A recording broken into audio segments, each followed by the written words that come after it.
La havle ve la kuvvete illa billahil aliyyil azim. Allohning o'ziga tavakkul qilgan holatda boshlaymiz. Qaranglar, hozir avtobusga o'tiramiz. Avtobusga o'tirib, haram sharifga qarab yo'l olamiz. Birinchi borib xufton namozini o'qiymiz. Joyni ko'rsatamiz inshaalloh. Xufton namozini o'qiymiz. Xufton namozini o'qiganimizdan keyin hali avtobusda kelishganimizdek ayollarimizni o'rtaga olamiz. Atrofda erkaklarimiz qo'rg'on qilib, maqsad nima edi? Himoya qilish. Xo'p, boshlaymiz. Birinchi umra rukunlari.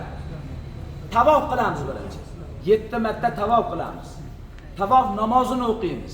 Zamzam ichamiz, o'tamiz Saffo va Marvo oralig'ida.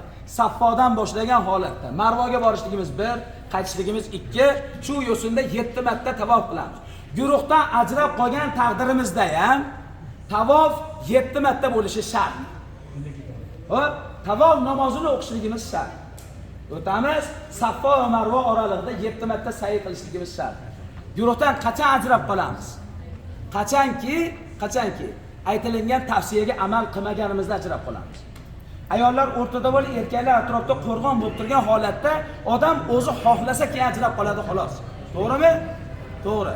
Nima qilamiz? Iloji boricha guruh bilan birga yuramiz.